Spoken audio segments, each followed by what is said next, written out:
I needed a quick birthday cake tonight. I made this completely from scratch and it tastes like lime sherbet. Let me show you how I did it.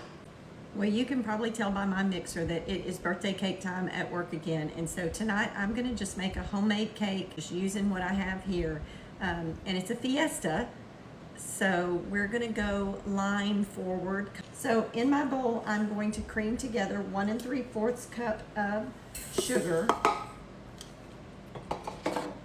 And I've been trying to soften my butter since I got home. So if you don't know that trick, put some water in a bowl and heat it in the microwave till it gets hot. Dump the water out so your bowl is hot.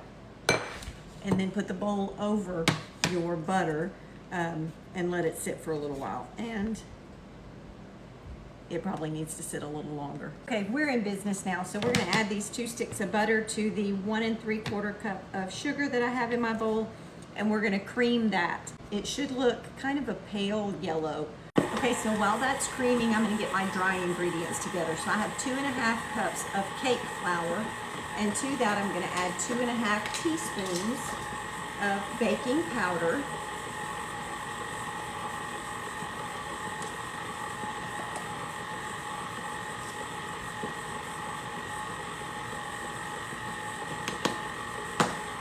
And a ½ teaspoon of salt.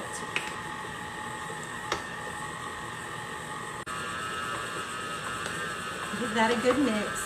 Now, one thing when you're making a homemade cake, once you get everything in except the milk and the dry ingredients, you're gonna alternate that. A little bit of dry, a little bit of wet, a little bit of dry, a little bit of wet.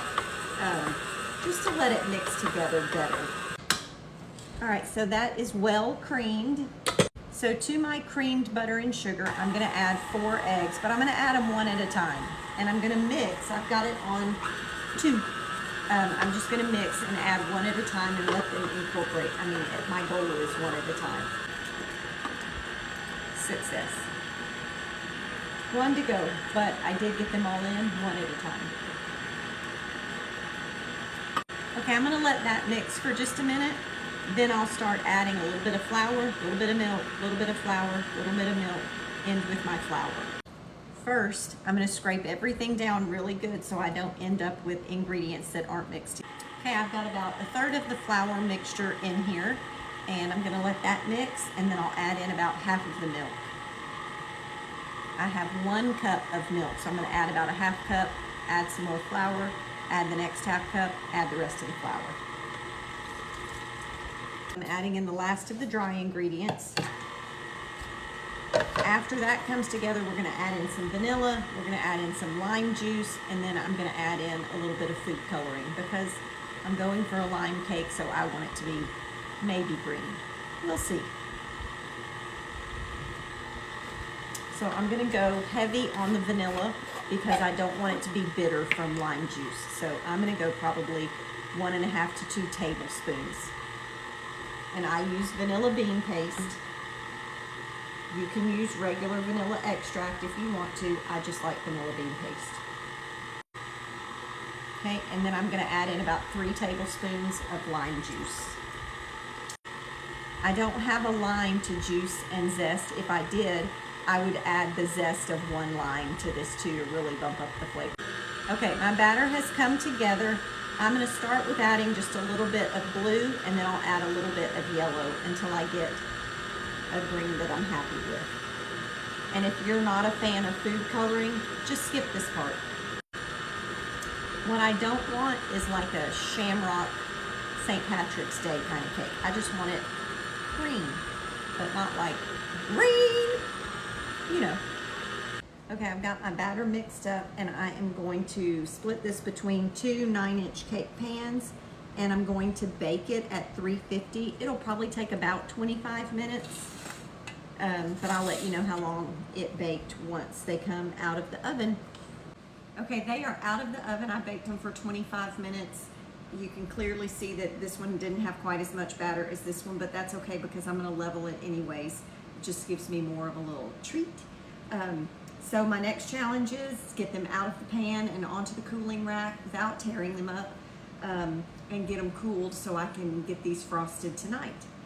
Okay, I have the cakes in the freezer cooling. I'll probably leave them in there for 20 or 30 minutes to just let them get good and cold so that I can frost it. I'm gonna make my icing, and I'm gonna tell you whatever kind of icing you prefer, that's what you make. This would be great with a cream cheese frosting, it would be great with a buttercream, it would be great with a whipped frosting, whatever it is that you like, you go for it. I'm using what I have here tonight. I had intended to make a buttercream. I have freezer butter. I didn't have fridge butter. So I didn't have softened butter, so I'm going with a shortening based frosting. And I know some of you are morally opposed to that. Make a different frosting. It'll be okay. We love it. So it's good for us. Whatever floats your boat, that's what you go for. So I am putting 1 cup of shortening in my mixing bowl. And I'm going to add a little bit of lime juice, because remember, we're trying to go for that lime forward flavor. So I've got that. I'm gonna add a hefty dose of vanilla bean paste again, because I want to bring that out and I want to help with the bitterness from, good thing I have another bottle of this, help with the bitterness that a bottled juice can bring. So about the same amount that I put into the cake, about 1.5 tablespoons to 2 tablespoons, depending on how strong you want it to be. And then I'm gonna add about 1 teaspoon of salt. Not measured. And I have 4 cups of powdered sugar that I'm gonna add in a little at a time. And we're just gonna let it start mixing. I have some milk on standby. I'll use that if I want it to get to a different consistency, but I won't decide on that until I get to the end. So I'm just going to get all this sugar incorporated, get our frosting going, and I'll show you what it looks like when I get done. Okay, my frosting is done. I did add a little bit of milk, and I did add a little bit more lime juice, because when I first tasted it, I didn't taste it at all.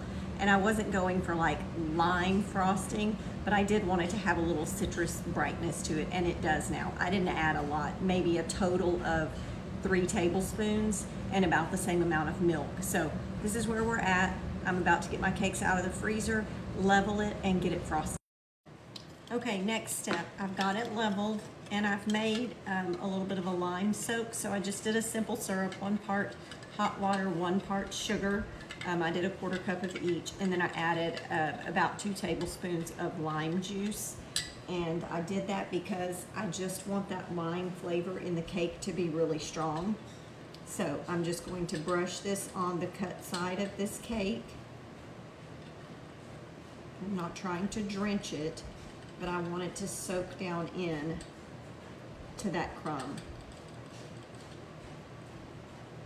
I'm realizing this is the 3rd wardrobe change since I started this video. We have had a busy day, and we just came in from installing 2 new beehives, and I felt like I smelled like smoke. The clothes had to go. So, round number 3. Okay, that's that. So now I'm going to get it frosted, and I'll show you the finished product of this beauty. Okay, it's iced, and now I just want to do a little something to make it pretty. So I have some green sanding sugar. I think that's perfect for the vibe we were going for. Okay, and then I just have some gold and white sprinkles candies to go on it that I'm also going to do around the rim. Now, there's a pretty cake topper that's going to go in the middle, so don't worry. It's going to be prettier than this when it's done, but I still need my taste test. So I have my pieces of cake over here. I'm going to brush a little bit of the lime sugar water soak on it because I want the full effect. And then I'm going to put a little frosting on that. And